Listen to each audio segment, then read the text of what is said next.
Carla only has the best tech. Can't connect to network. But she didn't have the best internet. So she got Cox multi-gig speeds to power all her... Now, all her tech is... Connected. Exactly. Step it up with multi-gig speeds. Available everywhere. Only from Cox. 2 gig download speeds. Individual speeds vary. See cox.com for details. At Sierra, discover great deals on top brand workout gear, like high-quality bikes, which might lead to another discovery. Getting back in the saddle isn't always comfortable. Good news is Sierra has massage guns. And chafe wipes, too. Discover top brands at unexpectedly low prices. Sierra, let's get moving.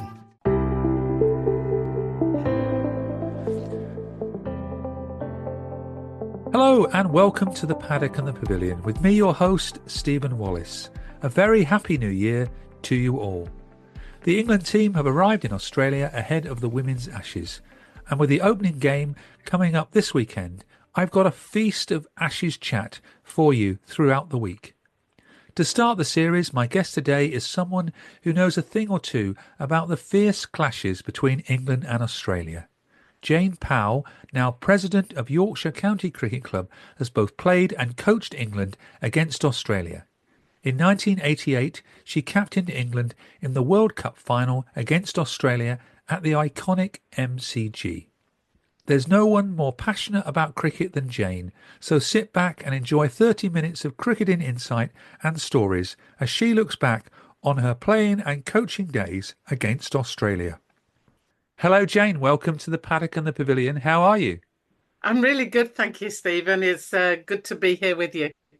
It's been a long time coming, but I've got the perfect subject, the Women's Ashes, as you played and coached against Australia. But to begin with, I wanted to ask you about your current role as President of Yorkshire. How's that going? Do you know what? It's been one of the highlights of my life, I think, really. First of all, I never thought that they would appoint a woman. You know, after 160 years of male presidents, it came out of the blue, really, when Tanni Gray-Thompson asked me if I'd consider standing as president. But it's been one of the most rewarding and heartwarming roles that I've played, you know, to see so many people involved in cricket in Yorkshire. You know, there's a stat that says that on any given Saturday in Yorkshire, there's 1,000 games of cricket. So that gives you a sense of the importance of the game to the county, and just to be able to meet so many different people involved, whether that's with the professional game or with the club game or the schools or the disability, the women's game. You know, it's just fantastic to have that opportunity to meet so many different people, all who want the best for cricket within the county of Yorkshire. There's so much to it these days. You must get a lot of travelling. I do a fair bit. I think it was something crazy like in the first year I did 120, not appearances, but meeting of different people in different environments, ranging from school assemblies to awards nights to club coaching sessions to dinners to and you know, not the least of which was making sure I attended at least one day of every game that was played in the men's and the women's professional games. So I didn't go to all 4 days of county games, but I certainly went to at least one game of each county game. So I just thought it was important to be present. You know, one of the first rules of leadership to me is being present, showing up, being there, so that people can see that you're interested and that you care about them. And the most important thing for me is letting people know how valuable they are to Yorkshire cricket. That's the key message that I wanted to get over. So if I want them to feel valuable, then I need to get out and meet them and say thank you. Sounds like a really active role. It's certainly not ceremonial, is it? I think I changed the role, in all honesty. I think mainly it is ceremonial in most counties, but I just felt that the stage that we were at, I think in Yorkshire with well-known factors, I thought it was important to try and rebuild the trust in the club as much as anything else. So I thought it was important to take a lead in that, really, and just get out there and do it. Hopefully that will be the norm now for presidents of Yorkshire. Um, as the staff keeps saying, it'll be a hard act to follow, but I'm sure everybody can do it in their own style. I don't think, for me, being a president, you should do it in your own way. So all I've done is do it my way, and if it's worked, it's worked, and it's not for anybody else necessarily to have to copy or do that. But just to represent Yorkshire well, I think is the key role for the person who will follow me, no doubt. What's your highlight of 2024 been then? 2024, I went down to the Pakistan house twice to represent Yorkshire because obviously we had Pakistan women playing at Headingley and we had Pakistan men. I mean, we are fortunate because we have a vast Pakistan community, not the least of which last year Shan Masood was captain of the men's squad. So, we do have quite close links with Pakistan. So it was really easy to do, but I think it was when I went into Pakistan House for the men's acknowledgement, and people were fighting, and there was a big paparazzi fighting to get in, not fighting. Let me clarify that. They were fighting to get in and fighting to get to the front of the queue so they could see all the Pakistan players. And I suddenly realized, wow, how important is cricket in the lives of the Pakistan community. I just walked up and walked straight through, and I thought, wow, I feel very honored to be able to just walk into these places and be accepted, because I mean, let's be honest, it's only been in the last few years that women have been truly accepted in cricket. We've been playing for many years, since the 1930s, but anybody would think that we've only been playing in the last 20 with the profile of the game and with the acknowledgement that women are playing cricket. Yes, the women's game certainly changed a lot since the 1930s. So let's talk about your involvement with playing against Australia. Of course, when you were playing, it wasn't actually the women's Ashes, but you were still playing Test series against Australia. But to start with, what's your first memory of women's cricket between England and Australia? Yeah, it's an interesting one that I was trying to think. Contrary to popular belief, I wasn't playing in the 30s. I was very much in the late 70s, 80s through to the 90s. But I remember the 1973 World Cup. I remember England winning that first World Cup with Rachel Hayhoe-Flint raising aloft the trophy. And we, as Junior England, were asked to go and present a bouquet of flowers to Princess Anne. So we were like we were asked to go and fulfill a role then. And I can I still remember the names of some of those Australian players. But then I was fortunate enough to be selected for now I often get this wrong. Is it the 83-84 or the 84-85 series down to Australia? I think 84-85. That's correct. Your debut against Australia, I've checked all the Bendigo. records, 25th of January 1985. At Bendigo. That's Yes. correct. Queen Elizabeth Oval. That's right. Correct. But we went out in 84. So we went out November, December, and we played the first test at the Wacker.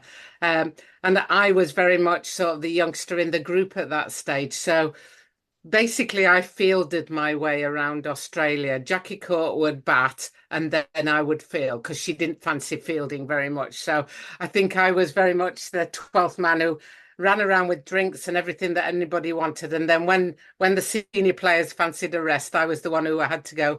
I remember racing around the Wacker, fielding the ball, because obviously it travels quite quickly in Australia because the grounds are hard and fast.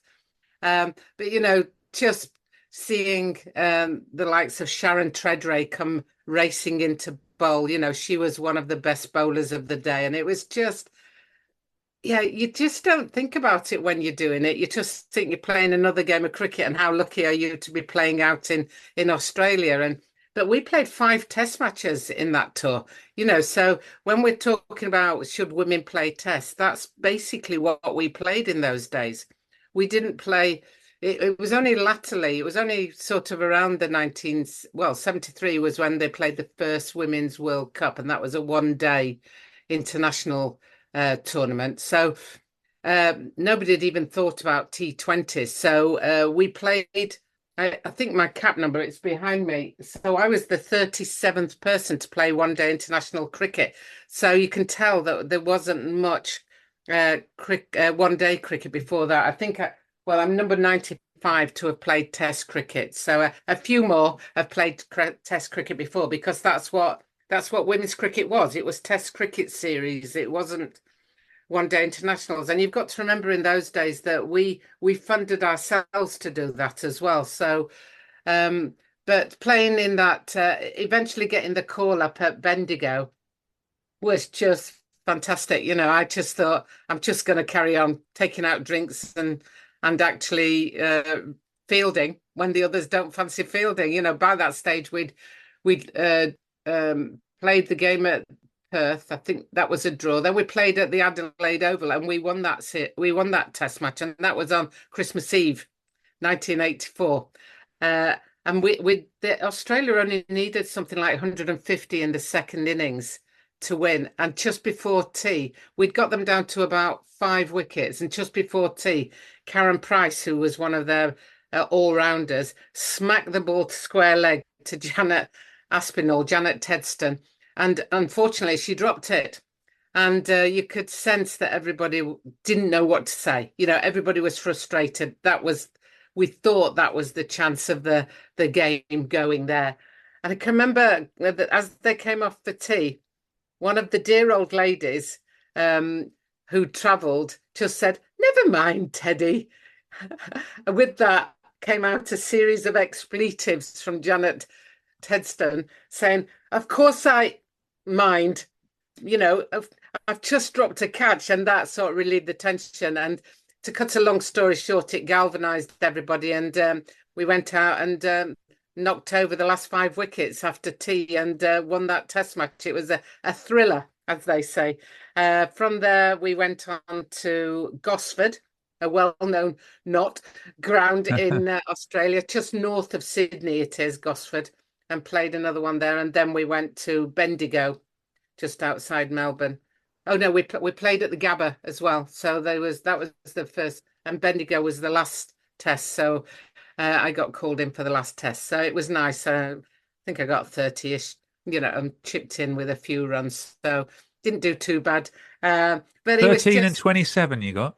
13 in the first innings, 27 in the second innings. There we go. I knew you'd have the facts there, Stephen. England lost by seven wickets. Yeah, it's interesting, because nobody talked about stats in those days. Nobody talked about how many 50s, how many hundreds.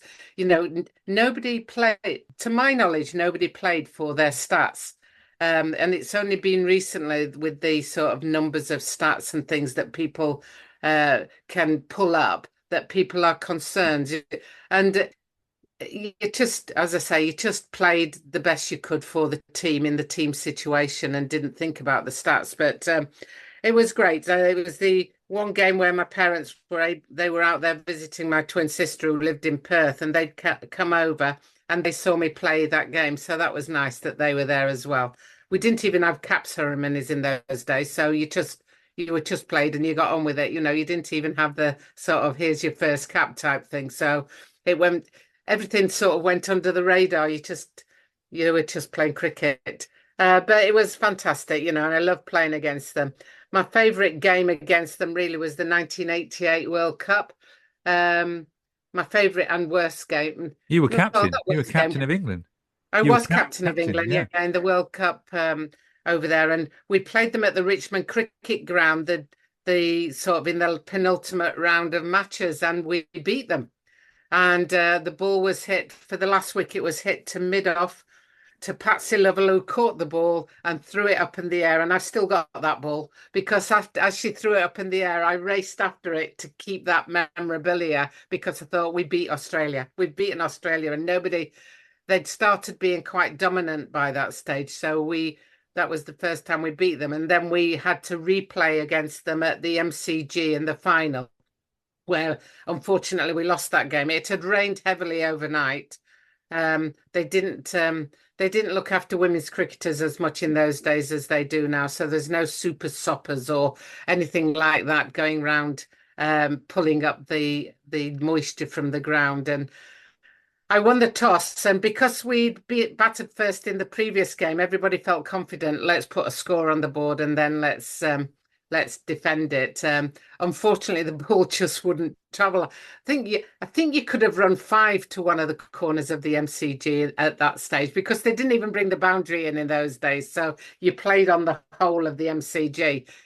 So it's really difficult to compare scores and things from back then to now because the situations have changed so much. I am fairly convinced that Jeanette Britton would have been a star in today's game as much as she was a star in those days.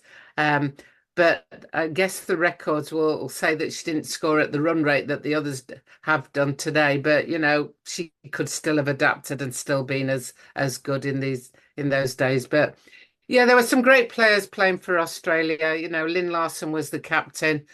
Just really good, happy memories. And, you're still friendly with them now. So, I've just recently been over there and I've bumped into Lynn Larson. You meet up with the players and you have good relationships with them because I've just been on a master educator course for the ICC and Catherine Fitzpatrick was on it. And I've always been sort of at loggerheads with Catherine because she's the fast bowler for Australia and we don't want to get out to her. And she was very fierce, extremely fierce. And yet, had the best time. I had 5 days, 6 days with her doing this master educator course. And we almost think the same about cricket, and it's fascinating to see this person who you've been at loggerheads with all your life and not really got to know very well. Suddenly you're on a similar teams type thing and you get on really well because you've got that same desire to win, that same desire to promote women's cricket, that same desire to know as much about cricket as you can because you just love the game. You are listening to the first of my Women's Ashes Countdown episodes on the Paddock and the Pavilion. You can find the podcast on Apple Podcasts, Amazon Music, Spotify, and on our YouTube channel. Jane Powell played 6 tests and 24 one-day internationals for England between 1984 and 1990, including 3 tests and 6 one-day internationals against Australia. Coming soon in this episode, Jane reveals an amusing story involving a well-known sweet. You'd played ODIs and tests against New Zealand. How different was it playing against Australia? Oh, Australia were fierce. Australia, they were both good sides, but Australia had that side to them that the minute they stepped over the line, they were absolute extreme competitors of like, we're here to win and we'll win at all costs. I recounted a story with Catherine Fitzpatrick just recently, and I said, is my memory true? Is this what happened? Because as you get older, you can embellish memories, can't you? And it was just like I was coaching at this stage, and the Australians, there was a wicket fell, and Barbara Daniels was going out next ball, and the Aussies had got a packet of love hearts and they'd taken one of the love hearts, the sweets, and put it on a length. And then all you saw was all the shoulders of the slipcordon going up and down as they were sniggering because there was this sweet on a length. And Barbara Daniels walked out and picked it up. And on this sweet, it says, "Bye bye, baby," and it was just like, and she said, "Yep, that's absolutely right." We called her Barbara. Bye bye, baby Barbara. So we put this sweet on a length, and you just think it's harmless fun, but it's amusing, but it was fierce because in the heat of battle, the last thing you need is something like that to distract you. I don't think Barbara lasted very long after that because she was distracted by it. So, anything they could do to distract you, then they try and distract you, but they were fierce. Whereas the Kiwis were much calmer, much more placid, still fierce competitors, but they just didn't have that edge to them that the Aussies had. My dad works in B2B marketing. He came by my school for career day and said he was a big ROAS man. Then he told everyone how much he loved calculating his return on ad spend. My friends still laugh at me to this day. Not everyone gets B2B, but with LinkedIn, you'll be able to reach people who do. Get a $100 credit on your next ad campaign. Go to linkedin.com/results to claim your credit. That's linkedin.com/results. Terms and conditions apply. LinkedIn, the place to be, to be. When we started writing our thoughts down on paper, it opened up endless possibilities. Ideas could grow beyond the borders of the mind, and it changed the world. Somewhere along the way, we lost touch with paper, distracted by devices made for every purpose except thinking and focus. On edge, waiting for the next notification. But what if new technology didn't pull us away from paper, but brought us closer to it? Listen.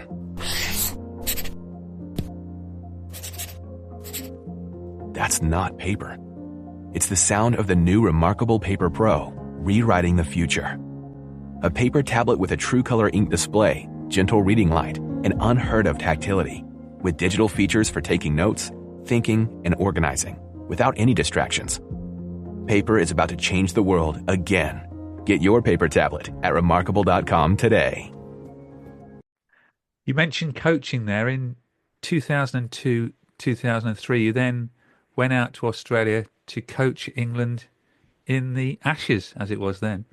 Yes. Yeah, no, it's I've been lucky because I've had the opportunity to play and captain and coach. And, coaching wise, then, I've been lucky to have the likes of Charlotte Edwards, Claire Connor, Isha Gua, Ebony Rainford Brent, or Lydia Greenway, all familiar names. I've had the opportunity to actually coach. And so I've been lucky to be able to impart hopefully some knowledge into their vast journeys. They're all sensational players in their own rights, and they will have had lots of people inputting into their journey. But I just feel honoured that I had the chance to work with them in an England side as well. And, we were desperate to win.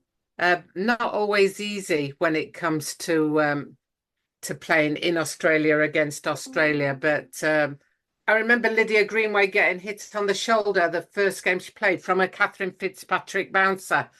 And I'd been the one who'd suggested she came into the senior squad to John Harmer. And I said to him, this will be the making or breaking of her. Let's see what she does next ball. So the next ball, you could see that Catherine Fitzpatrick was going to dig it in even harder. So she dug it in, and Lydia Greenway pulled her over the boundary for 4, and I thought, she'll be all right. You could see that, she'd been hit once, but that wasn't going to put her off, and she was going to be quicker on her feet the next ball and hit her for 4. And I just think, so lucky to have been able to see little things like that as you go through it. Previous to that, I'd taken an the first under-19 team out to Australia.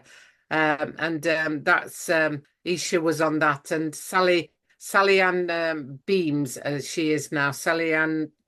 She's married now, Sally Ann Beams. She's high performance manager at Tasmania Cricket. She was captain, and it was just brilliant to see them deal with the under-19s, and you saw lots of future stars coming through. So, yeah, I've been very lucky as I've gone through to be able to have all those experiences, really.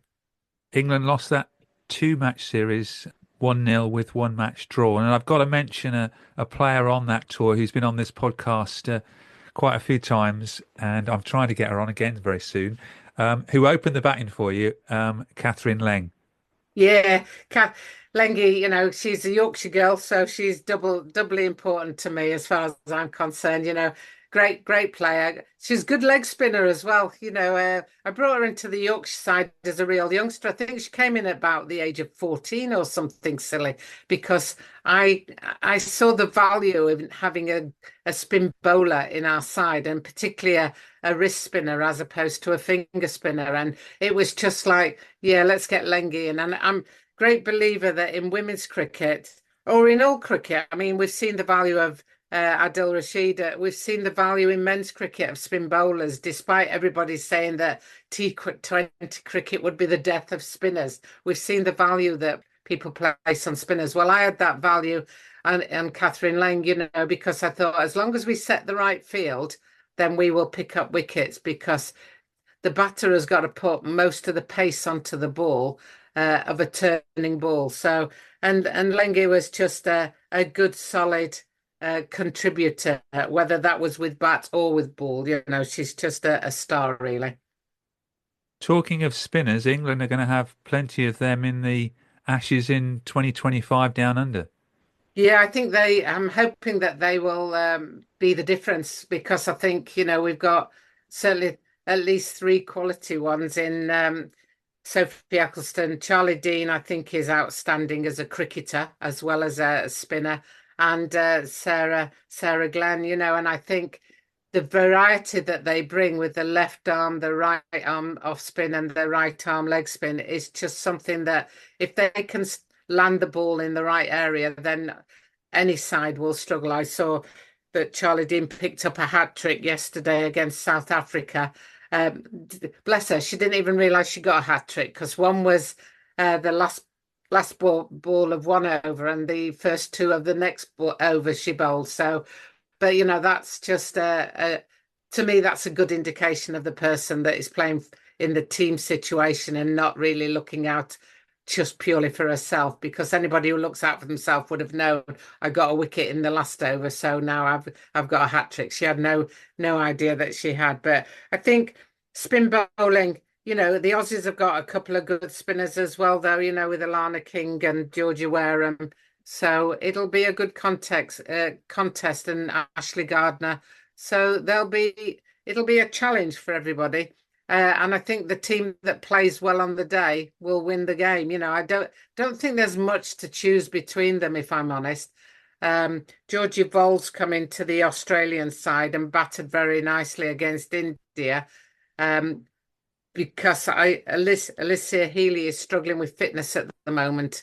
And she must be in the twilight of her career, let's put it that way. Although I thought that about Elise Perry about 3 years ago, and she seems to have reinvented herself and is playing very well. So they've got some star experienced players, and they've got some good youngsters coming in.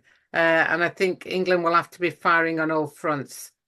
What do you think to the format now, with the ODIs first in this series, then the T20s, then the Test match, and the point system? I think it's a good compromise. I think if you can only play one test, then you've got to make sure that all the contributing factors contribute. So the ODIs and the T20s. The girls are much more used to playing white ball cricket. So putting the test match at the end is probably the right thing, because their focus will be much easier for the start of the series on the white ball T20 one day and T20s, and then they can refocus onto the red ball. And it's just the ability to build innings that I think they miss out on by playing white ball cricket. White ball cricket is very, so many per over, let's hit the strike rate, this, that, and the other. But that's not the same for Test cricket. Test cricket is about wearing, getting the shine off the new ball, building innings, looking where the spaces are, not taking so many risks, but also batting quick enough to be able to set a target, to be able to bowl the opposition out. And I think bowling the opposition out is the key factor in Test matches. So for me, your bowling attack has got to be great. And it's lovely to see Lauren Filer coming through, because she's got genuine pace. Yeah, she's a youngster, so you're going to get one or two balls that fly all over the place. But in general, she's starting to be more consistent with her line and length, whilst not diminishing in the speed that she's able to deliver the ball. And I think that's going to be key, because that raw pace can sometimes undo some of the more experienced players in the team. She certainly made an impression in that Test match at Trent Bridge in 2023, Lauren Filer. Yes, she did, and she was very raw then. I mean, she's she'll be 2 years down the road from there now, so she should have a lot more consistency. And that's one of the real bonuses of the women's professional game in England, is that they're playing under a lot more pressure and more frequently now. So that side of the game shouldn't be a challenge to them, because they're on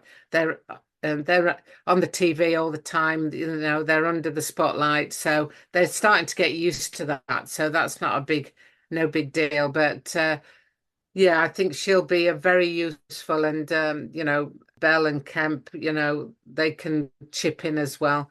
I just think, we did miss Anya Shrubsole when she retired, because she's got that knack of, never forget that one day final 2017 when she just came in and she rescued the game and won the game, didn't she? And with a great big hooping in swingers. And so we do miss that variety, but we're starting to get it back now with the youngsters that are coming into the side, and the ever reliable Kate Cross chipping away at the other end. And the last two test matches played between England and Australia have been really exciting matches. What are your thoughts also on this test being played at the MCG? Yeah, it's nice. I hope they don't have such a big boundary. And sometimes it is nice playing at the big grounds, but sometimes playing at big grounds can be quite soulless if they don't get a decent crowd.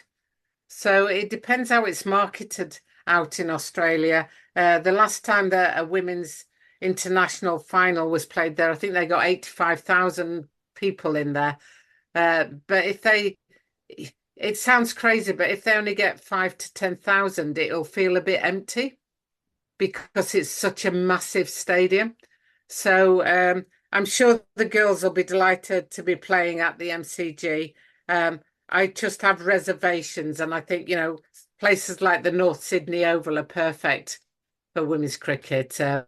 The WACA is a good ground, because now the big ground in Perth is the Perth Stadium, and the WACA has still got that quintessential cricket nature about it, with the traditional scoreboard, etc. Those are the grounds that I, as an older person, like and prefer, rather than the great big, I took the disability team to India in February, and we played at the Modi Stadium in Ahmedabad. And it's massive, but it's soulless, and it's sometimes better to play at a really, really good county ground, another good test ground, but without the massive stands these days. It's the same for county cricket, as you go around the circuit, when you can play at some grounds, and because it's a county match, there's not many people in, and it feels a bit empty. Harder for the players, I guess, then, isn't it? It is, yeah, because, you're there to entertain, and it's like, well, who am I entertaining, as you look round, and depending on which way you face, because what tends to happen with women's cricket is they'll put you all in one stand. So there will be a big crowd in one stand, but some of the others will be fairly empty. And then it's really difficult for the fielders to pick up the ball, and, the ball can sometimes hide in the surroundings. When you've got people there, bizarrely, it's sometimes easier to pick because of the different colours, whereas it's not always easy when you don't have crowds in to pick up the ball in the outfield. But we'll see. We will. So as a former England coach and player, what advice would you give England in the Women's Ashes? Yeah, I mean, far be it from me. They don't need advice from me, but I'd just say go out and enjoy it. Enjoy it, because not many people get the opportunity to play in an Ashes. And, it's one of those things that you will look back on with pride in your, as I do. I look back and think, I played at the MCG. There aren't many women who can say they played at the MCG or captained England at an MCG. That's even less. I think has there been anybody yet that's played the captained England at an MCG? I don't think there is at the moment. So, Heather will be the next one to follow me, and it's like a really great honour. But just enjoy it and try and just remember that the ball's the same weight and the wicket's the same length, the pitch is the same length, and just avoid the field. Just put it into the gaps and just make sure we bowl straight. But the key thing for me, for this is just enjoy it, because if you enjoy it, you'll relax and you'll play the cricket that you've been selected to play, and that'll be a great day. Perhaps they can use some love hearts again on a length. Yeah, that might be a good one. Try that tactic and say it came from Catherine Fitzpatrick. So any score prediction? It was 8-all last time in England. Yeah, I think, that's it. Well, I think we could and should have not, well, we certainly shouldn't have lost the test match, which put us up against the 8-ball, as they say. But because last time we won both the T20s and the ODI series. Yeah, we did. And the test coming at the end makes it very interesting, I think, because it means that it could be quite level going into the test. Whereas coming out of the test match, I think England were already 4 points behind, weren't they? So I'd like to think that we will win it just by 2. I think it'll only be by 2. I think it'll be very close, by 2 points. Well, we'll hold you to your prediction. The very best of luck for England women in the Ashes, and also to you, Jane, for being a guest on the Paddock and the Pavilion, and also for next year in your final year as President of Yorkshire. Yeah, no, thank you very much. I'm looking forward to it.